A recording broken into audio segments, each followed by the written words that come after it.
Gentlemen, let's broaden our minds. The truth shall set you free. You can't handle the truth. We came, we saw, we kicked its ass. That's not how the Force works. Oh, really? You're cold? I'm gonna make him an offer again. I'd buy that for $1. Oh, I'm sorry. Did I break your concentration? Hasta la vista, baby. I don't have friends. I got family. Surely you can't be serious. I am serious. And don't call me Shirley. I can do this all day. Yeah, I know.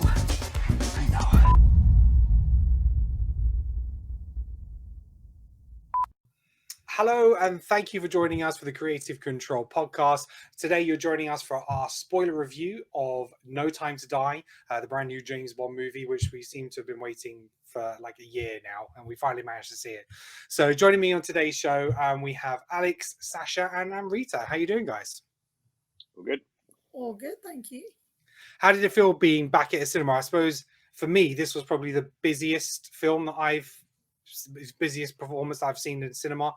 Since COVID happened, it was quite full. How did you guys, what was your experiences going to see this at the cinema? Yeah, it's probably the busiest since I've started going back. Although not that I've been to that many since cinemas have reopened, but yeah, certainly it felt pretty like back to normal almost for that sort of screening. To be fair. I've gone to see it twice in the cinema now, and and both times were essentially sold out. So I've never seen a film like that since COVID hit. Yeah. So it was a really nice, pleasant surprise, actually. Nice. Yeah, excellent for the film industry and stuff like that. So anyway, how have you guys been? We haven't done a recording quite a while. I think the last one we did was like Shang-Chi. So we've taken a little break while we're prepping for season 2. So Alex, what have you been up to? Not much, man, to be honest. Just, working, life, getting on as usual. Nothing. Life, getting older. Yeah, okay. Yeah, absolutely. Yeah. Sacha, what about yourself? Working. It's a riveting conversation. Thanks very much. Okay. And Rita, how are you been? I'll keep it slightly more interesting. Work, obviously, I think we've all been working away, but I've been trying where I can to do more social things. So this week, I think I've literally been out every evening on a different social plan, which is unusual. Life's not been like that for the past few months, so it's quite nice. But what I've noticed, though, hopefully our listeners and viewers will agree, is that I think we're all at a comfortable level where we can just dress like tramps without feeling judged now. It's true. It's that true. Homeware style is now just the norm. So when I went to see Bond, I was in tracksuit bottoms. I was like, I came back and I was like, I ain't got time to change, and I don't care. I was like, it is what I wear now. It's like it is very different. I would have like made such more of an effort of like going out in public, but like I say, I don't care anymore. It's like it is what it is. Okay, well, glad to have you all on the show. Much appreciated. So for those listening or those watching, this is going to be a spoiler review of James Bond, No Time to Die. There's kind of too much that goes on in this movie not to do spoilers. So that's what we're going to be discussing. So if you haven't seen the movie, you might want to wait and come back and kind of hear our thoughts. But if you're one of those that I just want to know what happens going into it, because by the time this release, it will just be dropping in the States after it's been out in the UK for a week. It's over Twitter, like no time for spoilers and all that kind of stuff. So, just be aware we're going to be going into it. So this is the 5th outing, I think, for Daniel Craig on his James Bond movies. I think he's kind of had a little bit of a mixed bag in terms of, the reception to those movies. And, as with most Bond films, a lot of them, you get some people who like it, some people who don't like it. There's a very split on most movies, and we'll go into some of those old ones historically. But, going into this, I think it was when the first trailer was released, I thought, wow, this looks really good. It looks quite epic on scale, some big action sequences, but I was kind of concerned that I'd seen too much in the trailer. It seemed like, okay, well, what else is there? Gladly, there was a lot more. Because it's a long movie. It's like 2 hours 40, 2 hours 45 or something like that. And I felt that, I'd only actually did see a snippet in the trailer of what we got. And I thoroughly enjoyed it. I thought it was a really solid movie. I thought it really felt like a James Bond movie in terms of the action, the traditional kind of storyline and that egotistical villain. You had the gadgets, you had the Bond girls, but obviously we saw a different side to Bond, which we don't see much in the movies, which is that softer side, and basically him falling in love. Overall, what was your first impressions of the movie? I'll go start with you, Amrita, because obviously you've seen it twice, so you must have enjoyed it, right? Yeah, I have to say I've not been the biggest fan of Bond in the history of Bond. That's not to say I don't like Bond. That would be a lie. I do enjoy it. I think you're an idiot if you don't enjoy watching Bond. I mean, it's always an enjoyable experience. But am I a big fan of the character? Not so much. I think the way he's been portrayed for years has always been like, a womanizing cad, or as a stuntman or whatever. You never really see that depth to him, which you touched on, Kenan. But I think Daniel Craig has taken it to a different level. And yes, I agree that I think all of the films that he's been in have had a bit of a mixed reception. But I think this particular one, if it's to be believed that this is his last Bond, which anyone who's seen it now, you will know it probably has to be. I think they've done it see him in the sequel. Exactly. And I think they wrapped it up in a really nice way. I really enjoyed seeing that human side. And I did feel like there was everything in it. And even just knowing that Christoph Waltz was part of it, I love Rami Malek, but I also really liked the Blofeld character. Yeah. And I was glad that he was also part of it too. My only thing is that I wish there had been more of an interaction between Blofeld and Rami Malek's character together. I think that would have made it a little bit more interesting. But overall, for me, it was an 8 out of 10, I think, quite comfortably. Yeah, that's the score that I had. So before we go into some of the negatives, Alex, what did you think of the movie? Yeah, agree with both of you. Really, yeah, I really enjoyed it. I've really enjoyed Daniel Craig as Bond. Casino Royale was just fantastic when he first came on board. Enjoyed the sort of the gritty nature of it, and as the films have progressed, he's really sort of brought some sort of heart and depth to Bond rather than just being this the sort of surface sort of womanizer and action guy kind of thing. Yeah, he definitely brought some real depth and stuff to the character. In terms of this film, I thoroughly enjoyed it. I thought the progression was great. The way that it sort of sends off his reign as Bond was excellent. Rami Malek, I've been a fan of for a fair while. So I enjoyed it's typical sort of Bond villain sort of take on things. But I enjoyed that, and the whole sort of like love story with Madeline was the character's name. Madeline, yeah, Madeline. All that sort of stuff. Had to do a little refresher with Spectre when I saw her pop up in the trailer, because I was like, hold on a minute, if she's coming back, I need to sort of refresh on who is she and how is she linked to it and stuff. But I thought, to be honest, the way that all 5 sort of movies, the story has kind of sort of continued throughout, which is very sort of unlike the Bond movies, to be fair. So it's almost like a nice little 5-long episode sort of storyline that's sort of carried definitely. They've had like similar villains and like organizations crop up before, but we've never had a thread that starts that continues with all those movies. I mean, if you even look back to the sequel to Casino Royale, it literally picks up right at the end of Casino Royale. He goes, finds the guy who thinks it's caused Vesper's death. He's in the trunk of the car. And if you haven't seen that one, you're like, you can go to that movie going, well, what's going on? Who's this guy? You might not even remember because it's so very much at the end of the movie from the previous one. But it definitely continues and plays throughout. And it does have it wraps the story up effectively from that first movie. And even in the opening credits of this one, there's throwbacks to Casino Royale where you had playing card images and stuff like that in the opening sequence, stuff like that. So, it is kind of showing that, it all started here. And obviously his love for Vesper stems from that first movie as well. And is like kind of defined him as he's gone through. Sacha, what was your overall thoughts on the movie? I know we saw it together, so I know, but share your thoughts. I really enjoyed it. I thought it was a solid 8 out of 10 at the time. I still think it's a solid 8. But that could change when I see it again, because it is a two hours 40 minutes movie, and it's all about replay to me.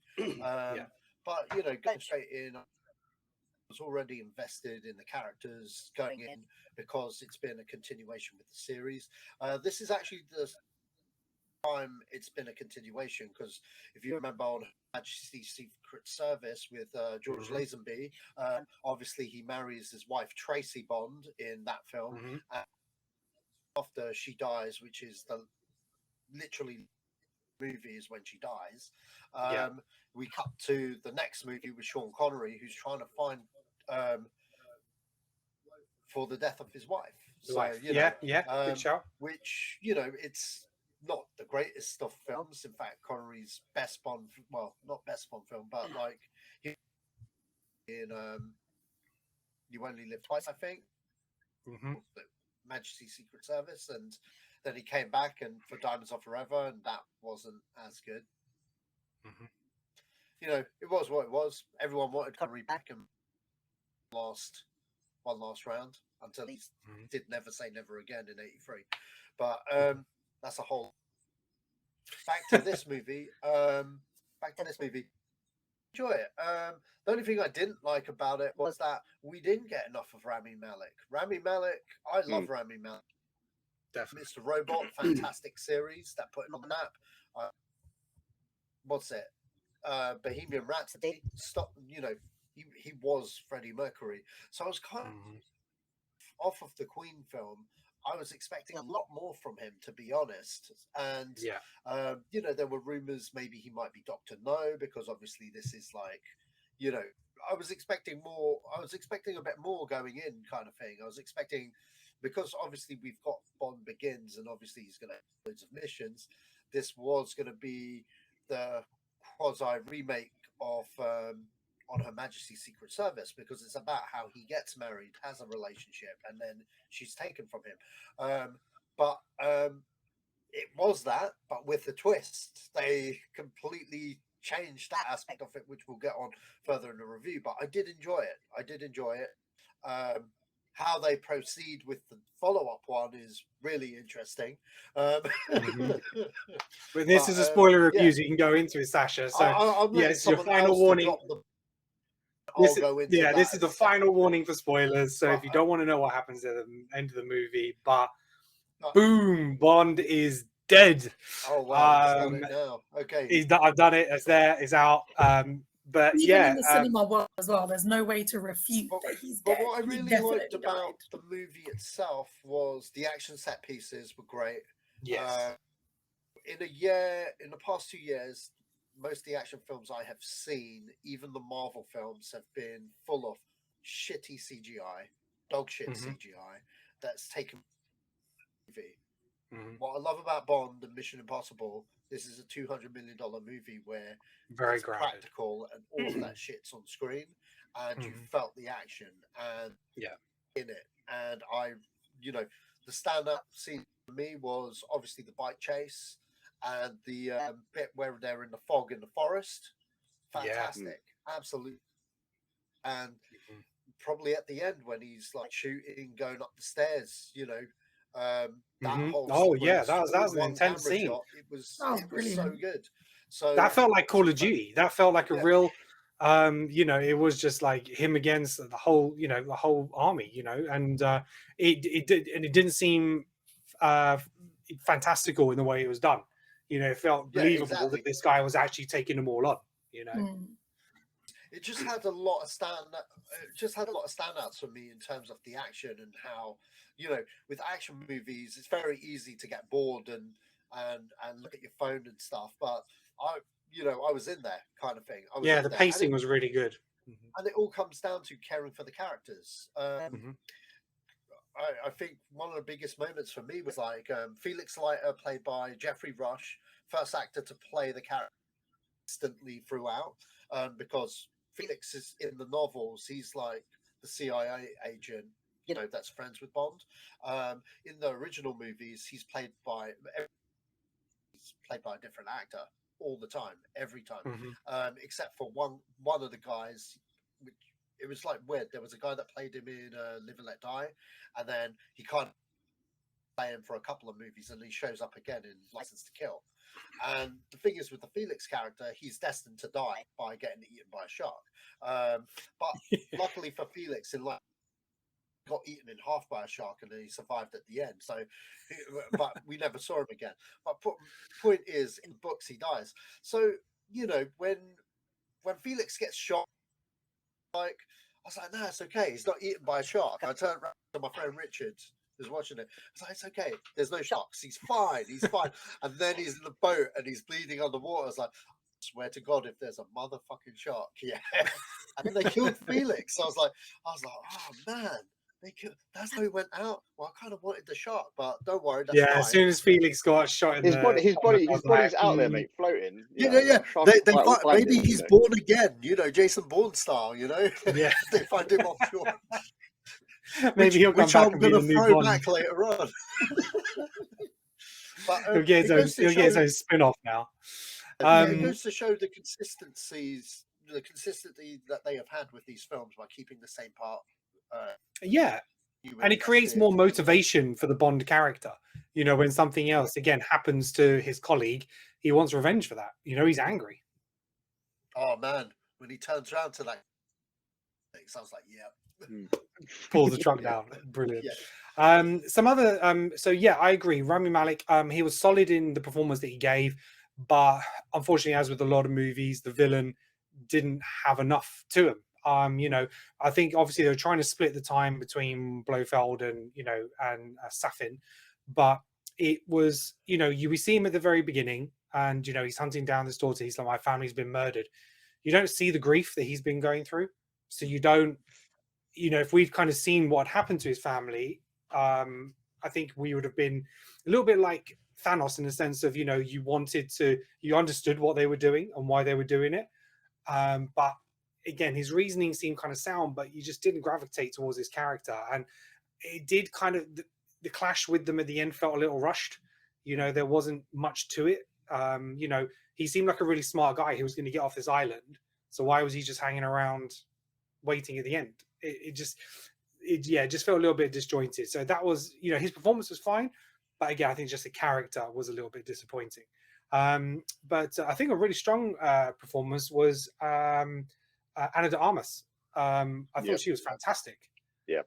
She was kind of the movie stealer for me. I mean, she was only in it for like 10, 15 minutes, but her character was really likable. You didn't need to know too much about her. She has some skills, some excellent fighting, just really enjoyable. She's in, she's out, done. But she's really memorable. Only 3 weeks training. Really? Okay. Fair play to her. What about Lashana Lynch, who was our new 007, who gave up her 007 number to another number we don't know, which has again now become vacant. What do we think of that storyline? What did we think of her performance in the movie? So I quite liked her. I thought she was an interesting character, let's say. Mm-hmm. Do I think she would be necessary or the next Bond? No, I don't. I don't think she's the one they're going to go with. Do I think she was necessary in the story? Only insofar as to show that the world has moved on without him.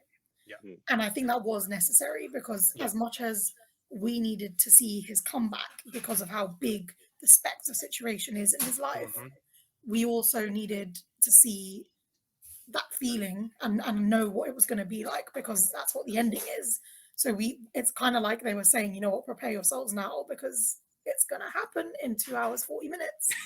So we needed that, and I think she was great. I the second time watching it, I did really enjoy seeing her kind of with the Jamaican accent and the bits where she was roosting him at the beginning.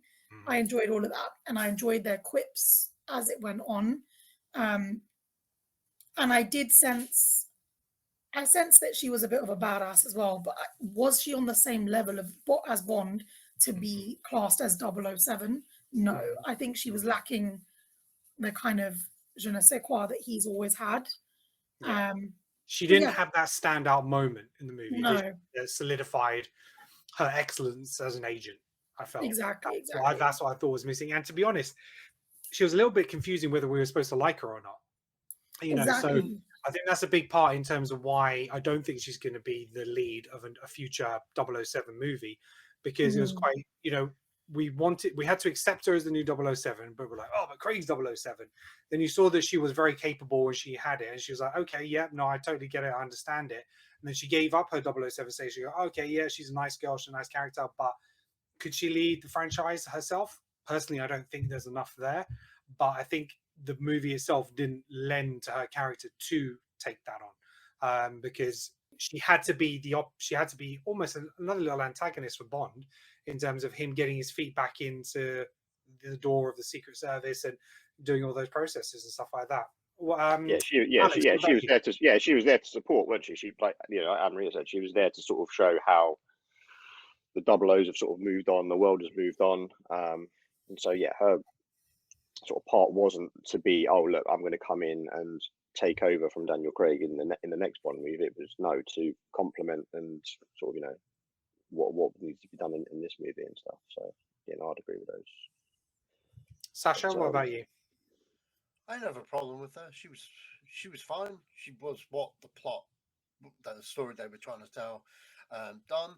She, you know, I think the thing is, it's a case of, I think there is an expectation about her because she is the new 007, when in fact they're just trying to tell the best story they're trying to tell, because obviously the story's about James Bond, not 007. So I do think some people going in are expecting her to like take charge and do this, do that, but she's not the protagonist of any of these films. You know what I mean? It's James Bond. It will always be James Bond. And like Amrita said, she was there just to serve the purpose that, you know, he got married, he retired at the end of the last movie. Obviously, the world moves on. It's just a number, as they say in the film, you know. And I've been saying that since she was cast, since the cows came home. Everyone was flipping out. I'm like, well, if you watch, what's it, From Russia with Love, I think it is, they actually have a meeting and they have all the double O's. It's probably the one time you see all the double O's in the movies. There were like 4 girls. There was a black guy. There was, you know, and everyone else was white males. You know what I mean? But even then, for the time, that was still kind of multicultural to a degree. So when they said there was a black girl as 007, I was like, that's fine. It's not, the movie's clearly not about her. It's about Daniel Craig. She's not front billing on that poster, you know. No. It's all about who's front billing on that poster, and it's Daniel Craig every day, all the way, man. So, like, yeah, it didn't bother me at all. I mean, what do you call it? She had about as much screen time as Halle Berry did as Jinx, who was more okay. In what Ken just said, I hadn't really thought about that. Those thoughts never crossed my mind while watching it. Does that make sense? I just took it as it is. Like, she was fine. She was fine. Yeah. I think what happened is because the movie was delayed, more and more was kind of revealed about her character and the fact that she was a 00 and she was going to be the next James Bond. So people built it up like she was going to be the next female Bond or the female 007. I never believed so going into the movie, you kind of felt that, okay, she's supposed to be the one who's taking over, but it wasn't that at all. You know, she was there, like Amrita said, to show the world moves on without Bond. You know, we can't just keep relying on him. But something that keeps happening with the Daniel Craig movies, and probably because every time he did one, he's like, I don't want to do it. He was always retired. I don't. Yeah.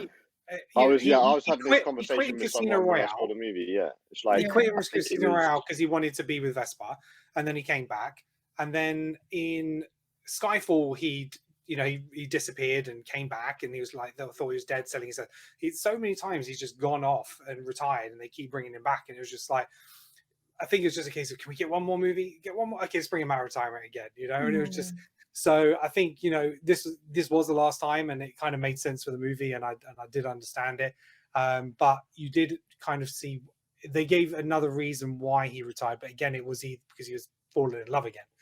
But the betrayal without her dying was enough, you know, to kind of push that story along and generate further. So so we know he's definitely not retired now. So yeah, at the end of the movie, obviously, he says his goodbye to his sort of like one, you know, I suppose his new, I don't know if it would be his one true love because of obviously how he felt about Vespa, but you know, he had a daughter you know. So Another another bomb dropped there. Another Bond, yeah, He has a exactly. daughter, So he's got yeah. a kid, and he died in the same movie. So it was like some Superman Return vibes there for a while. It's like, no, he's not your kid, but he's got my eyes.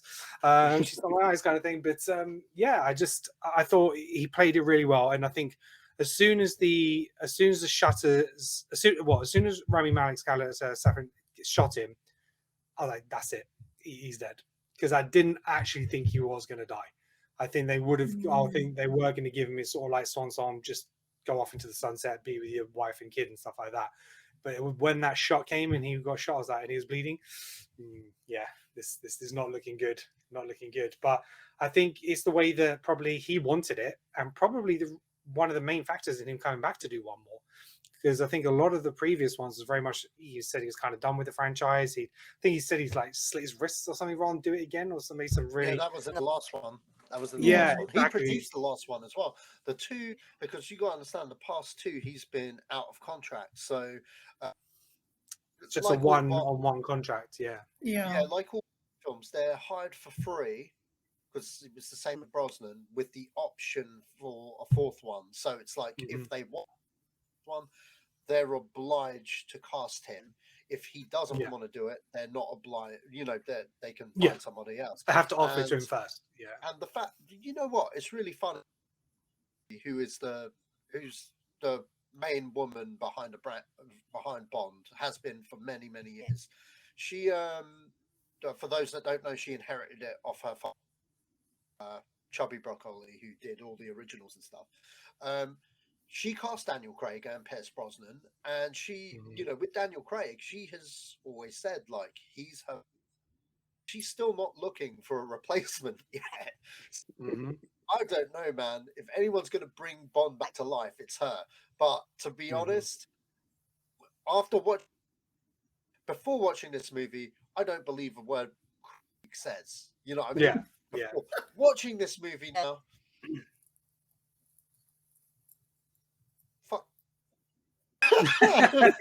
Craig is done. Craig is because there's no one left as well. All the villains are gone.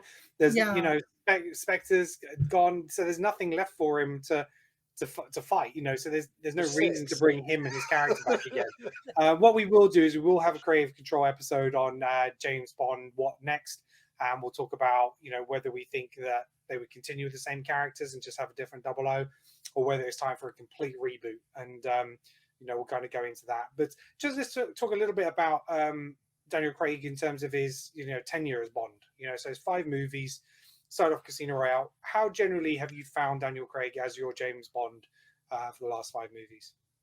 I agree with Broccoli. Like he's the Bond that I would envisage always.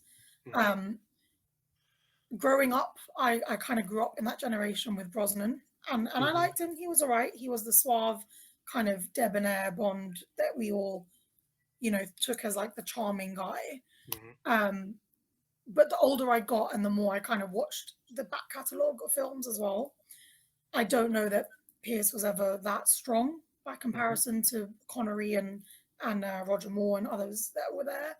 But I think for me, Daniel Craig embodies all of the elements that we look for in our traditional Bond, as well as someone who has a lot of heart and a lot of character. And I don't know if that's him or if that's the way that this arc has been treated.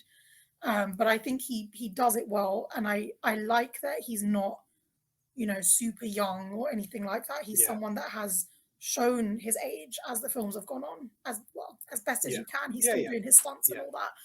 But he looks more weathered as they go on. And especially towards the end of this one, as the ending was coming and he was getting more and more like beaten and shot and this and that, he was getting more and more haggard, and I quite enjoyed that. Maybe I'm sick in the head, but I actually really liked. He's not going at the same pace throughout the whole action piece. He's not a superhero at the end of the day. He's exactly, and I think that's what he's a guy we've always wanted to see. Like the reason I've never loved Bond in the past is because it's always been this kind of hollow, shallow character to me that I've never really felt any real humanizations with. Whereas this Bond is very real and is very, very much more along the lines of Bourne, for example, like a real rugged character who's out there doing missions that are real. There's no CGI, as Sasha said. Like that kind of thing is a lot more appealing to someone like me, anyway. So yeah, I've always loved his films for sure. Cool. Sasha, what about you? He grew on me. I didn't like him at first. Because you weren't a huge fan of Casino Royale, were you? No, I wasn't. I thought it was a shit movie. On controversy, I didn't think it was a shit movie. I just thought that everyone overhyped. I thought Casino Royale was overhyped, and the reason is because it's very even. The pacing is so completely off. It's an action movie for the first hour and a half. And in that hour and a half, all you know is that it's his first. He chases person A, and then he gets to the casino game. And when he gets to the casino game, then we get to the minute he leaves the casino game. We're now not adapting the novel. We've got another 20 minutes of action set piece with a little slither of, because obviously they fall in love in about 5 minutes. They're in love, they're together and shit, and then like she dies. But then, do you know what I mean? It was action, really big and double crossing and card games and stuff, and then action. You know what I mean? Like it was. And on multiple views, I can't. You know what I mean? Like I'm not. Yeah, it's just very uneven, the pacing. Okay. I did movie. I thought it was trash. Quantum of Solace, yeah. But Michael Bay had come and done a James Bond movie. It had no plot whatsoever. I was going to say that's the one that I find the most disjointed. Yeah. Yeah, it was absolute trash. This is Pierce Brosnan's last film, Die Another Day, which is absolute trash, and I would put them on the same level. Okay. Wow. But Skyfall was, for me, I know Ken didn't like Skyfall, but for me, I fucking loved Spy. Everything about it had all the Bond tropes. The big shock for me was when M died. I was like, what? They killed off... They actually went there. That was like the ice... It's bad that she died, but it was like, wow, they actually went there. And then when they replaced her with Voldemort, okay, cool. Yeah. And then, you know what I like? Well, they kept the original office from all the films and stuff. They brought the 60s office back. And I was like, really does feel like a Bond film. And I really like the choice. Harris as the new Moneypenny, that and giving her a backstory as well. That was fantastic. I was Q in at that point. I can't remember if he was in that. Yeah, I think he was. I think he came. Yeah, he was in Skyfall. Yeah. Yeah, he was in Skyfall. So yeah, so you had all the Bond elements because you had Q, you had Moneypenny, and yeah, it felt like a Bond movie. You know, that's what was really missing from the first two, because they were trying to set up a universe. It was all about setting up the universe, setting up, and then, like, do you know what I mean? Without making it a Bond movie. Does that make sense? And that's kind of why I didn't like it. That's also another reason why I didn't like the other two. Whereas Skyfall, I just fell in love with it. And more importantly, it's the most Bond that he has ever been, like, in any of the movies. Like, yeah. And it was him as the character. And then from that point onwards, Spectre was a little bit of a misstep, but, you know, I still enjoyed it. And that's another thing I liked about this movie.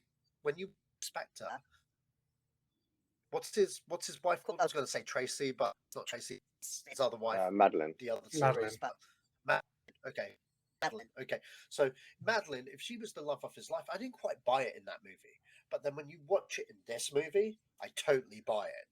Does that make sense? It was like, you know, before she just felt like another Bond girl. Why is he quitting for her?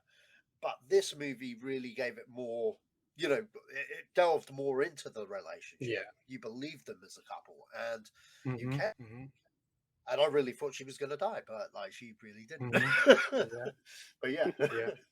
say I loved Lea Seydoux. I thought she was incredible. She was she probably was very, my very favorite like actor in the film in terms of how she delivered her performance. I thought she was phenomenal. Every kind of that beginning bit where he puts her on the train, the expressions that she has in that moment, and where she's literally pacing the floor as the train's moving to just look at him one last time. I was like, this is genuine, and I can buy this 100%. And I've always thought she was a great actress all the way back from, you know, Blue is the Warmest Color and all of that.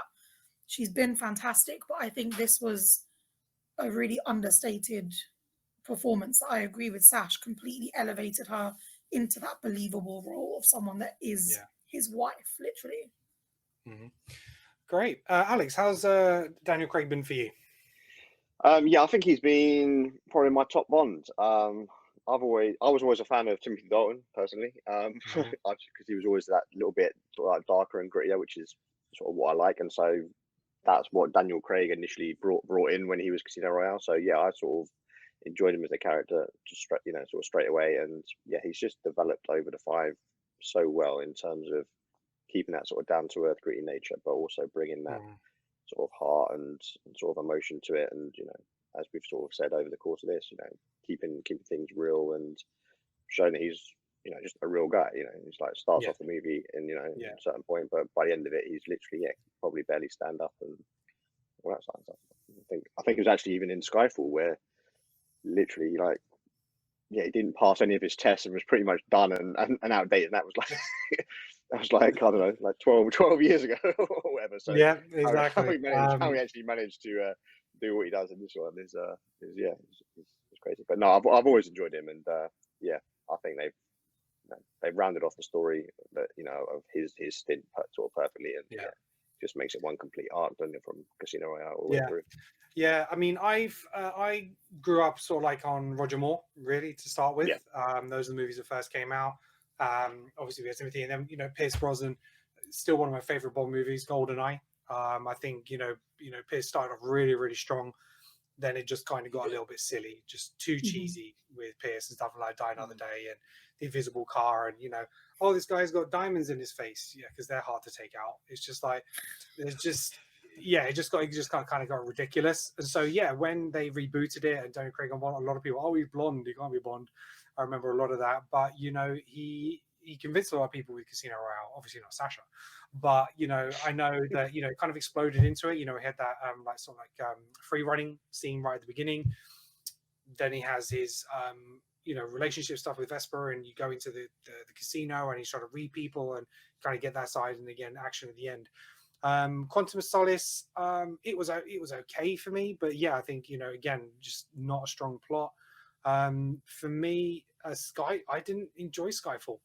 I didn't dislike any of the performances. I just thought it was a shit story. He goes off the grid again because he's shot off the top of a train, or whatever it is, and he goes into hiding, and then agents, their names are going to be released out to the public, and this guy's like after him and he wants to kill her, so he needs to protect them. He does not protect them, and M dies. So I was just like, you failed at every turn in this movie. You've done and achieved nothing in this film. It's like, why did you bother coming back out of retirement? It just didn't make any sense to me, and it was just so Home Alone at the end. I was just like, no, I just didn't enjoy it at all. I just thought it was pointless. Well directed, it looked good, great score and all that kind of stuff, but just from a story point of view, a whole Dark Knight, I wanted to be captured thing, for him to then just escape again conveniently with this uniform and a train just busting through because he planned it that way. It was just, for me, it wasn't great, but I know a lot of people really love Skyfall, and that was again one of the turning points for them in the series. Spectre, I don't remember much of it at all. These movies tend to blur a little bit, I think, with Skyfall and Spectre. I don't remember anything about it really. No Time to Die is my favorite Daniel Craig Bond. I think this was definitely a standout for him. But from a James Bond point of view, as much as he's been great, I've never felt that we've had an amazing Bond movie from him. We've seen parts, we've seen good pieces of a movie, but up until this one, which I thoroughly enjoyed. Prior to this, I was just like, there isn't that golden eye. There isn't that man with the golden gun. There isn't that Living Daylights. There's not that one where I'm just like, that's the one, in the franchise. So I'm really glad to see that for me, it delivered on what I wanted and expected. And it delivered on the story threads which came before it, but in a way that you didn't have to necessarily have seen everything before. You could kind of just say, oh, okay, yeah, that's an enemy. He doesn't like him. They're trying to kill him, and so forth. Where I think Spectre and in Skyfall, particularly Spectre, you really kind of had to know what happened previously. So it was very much a franchise, sort of like within a franchise with this series. And I think have the a way they've question for ended it, you, Ken. yeah. So with what you're saying then in that sense, are you, now that you've seen the final one of Daniel Craig's, do you appreciate the others more because they're part of the arc? No, because to me, take Skyfall out, again, doesn't do anything to the story or arc. Doesn't change anything. So if you took that out of the viewing, it'd be fine. You get more of the story thread in Quantum of Solace being Spectre, but not Spectre because they couldn't call it that at the time because of the rights issues. But you had more of that where Skyfall was kind of its own movie, but it didn't lead to anything except him like retiring at the end again, or whatever happened at the end. So if you take that out of the franchise, it doesn't do anything. It probably improves Quantum of Solace from a story point of view, and all the way back to Casino Royale. But Spectre, again, I don't remember much of it because I've probably only seen it maybe once or twice. So there's not enough for me to remember that, which if I go back and watch Spectre now, I probably appreciate a lot more now that I've seen this one. So that is something that I do want to do. I have to go back and revisit, and I will revisit his catalog and just kind of watch it all the way through now to see how everything is linked up. But yeah, I think there was so much potential, but I think for me Skyfall was a misstep and Spectre didn't do enough. But now, and I think maybe he felt the same, which is why they come back for one more to go out with a proper finish. So yeah, I think he's done himself proud there. Is he my Bond? Just on the quality of movies, no. I'd put other Bonds ahead of him, but as someone who's played Bond as a character and the way he delivered it, I thought he was excellent. I just didn't think his movies overall are up there with the others, who are more legends in my eyes than he is. He's better than Lazenby. He'll be remembered more than Lazenby, that's for sure. Absolutely. Isn't Bond also okay, so blonde? if you were to compare the two, would you take Timothy Dalton because he did 2? Timothy, right? 2, yeah. Would you take his 2, or would you take his 5? But those 2 films are gold. Okay, that's what I'm saying. Both of them. That's what I'm saying. I would take Dalton's 2 movies over Craig's 5. Yeah. That is an interesting point because I would agree that I think as a Bond, I think he's a better Bond. But as films, maybe they've not been as good.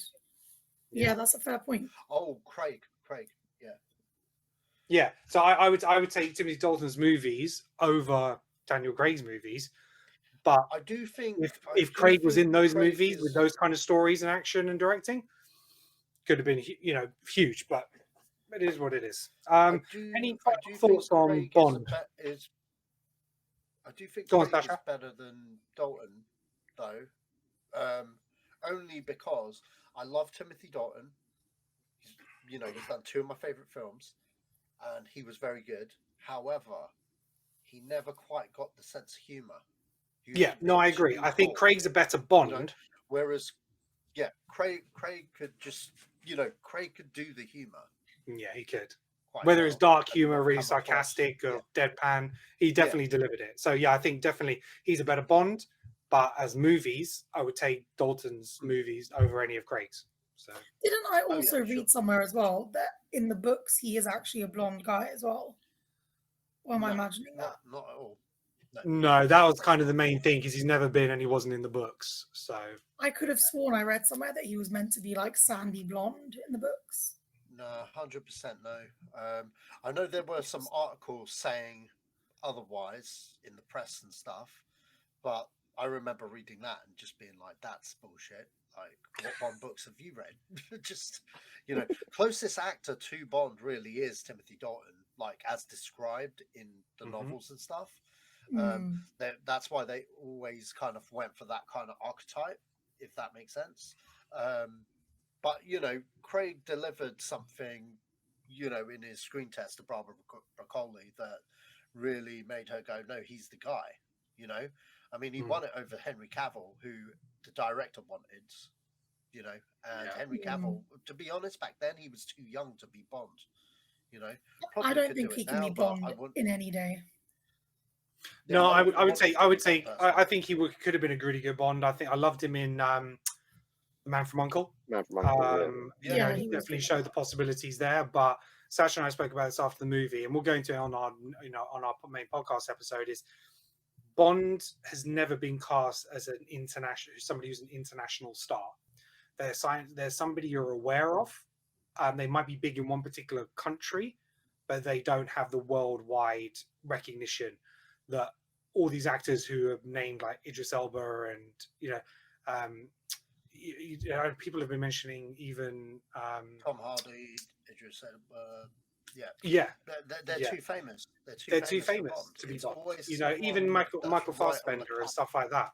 Yeah, for me, it needs to be someone who is low radar, who's done TV, maybe a couple of like indie movies and stuff like that. But it needs to be someone fresh. But we'll go to that in our James Bond What Next podcast. So I think we all kind of give our ratings. So I give it 8 out of 10, and Rita was 8 out of 10. I think Sacha, you were as well. Mm-hmm. And Alex, what was your rating? I was actually 8 out of 10 as well. I didn't mention it earlier, but I'd give it 8 out of 10 as well. Okay, so solid performance, really enjoyable movie.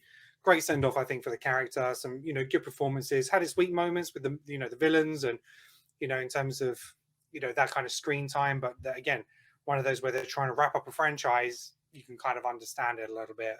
But I think its positives outweigh any of those negatives. But that's great. It's important to know that the film never at any point feels like it's lagging. That's even at the long running time. Definitely. With that kind of length, you would think you'd be looking at your watch. Yeah. I didn't do it once. So, okay. Well, thank you very much for sharing your thoughts, guys. What's that, Sacha? You're going to talk about the end? Yeah, we were talking about it. He died. What do you want? Boom. He died. Boom, he died. Is he? I mean, man standing on a mountain at the very end of the credits, it does say James Bond will return. Sacha's talking about the end, at the end of the credits when it says James Bond will return. Yeah, the character will return in a reboot. Yeah. Daniel Craig ain't coming back, and the fact that they said James Bond will return. They brought back Emperor Palpatine like 20 years after he disintegrated. I'm just saying, there is hope. Everything's on the table, bro. No, Craig is done. He is done. He is not coming back. If they brought him back for another movie, I'd be so pissed. And I think it would just be. But also, it couldn't be this. To the fans and the audience, that'd be a bitch slap. I mean, that'd just be disgusting. And it couldn't be this storyline. Like, if he ever did come back, it would have to be a whole different period of his life. Like, the only thing would be is like, him faking his death in order to be with his family, and then somebody comes after his family, and then he even though he can't come out of retirement again. The nanobots are there. He can't be with his family anyway. Exactly. Yes, exactly. He can't. It was the perfect tragic ending. Even at the end of the day, he had nothing to do but wait for the bombs, because it's like, well, he can't be with his family anyway. So he had to put his country and the world first. Yeah, exactly. So, Bond to the court. Roll on, new James Bond. Okay, well, thanks very much for joining us, guys. If anyone wants to agree or disagree with the comments, where can they find you on social media? And do you guys have anything that you want to pimp out? Nothing to pimp, but you can find me on Instagram at Lex_Damon. Cool. Same here. I don't really pimp anything on mine, but you can find me on Instagram at Quirky Turquoise anytime. Cool. And Sacha? You can check me on my podcast, Zedos Gang, over at Zedos, Stitcher Radio, wherever else Joe puts it. So, yeah. Yeah, definitely. The Zedos Gang podcast, that's in like episodes like 130, 40 now, something like that. We just talk about movie news, movies, trailers, anything and everything on that podcast. And I'm grateful to be a part of that as well. But yeah, you can follow me on Twitter at Kenan Talks Film, and again, you can find all our podcasts and episodes on all major podcast platforms. If you want to see trailer reaction videos, they're exclusive to our YouTube channel. But yeah, we really appreciate if you liked and followed. Even if you don't enjoy the content, do it ironically. You don't just turn off the notifications. Subscribe and just turn off the notifications if you don't like us. It's fine. But yeah, thank you very much for joining us for this, and we'll be back with season 2 of the Creative Control podcast very soon. Thank you very much. Until next time, Bond, James Bond. Okay.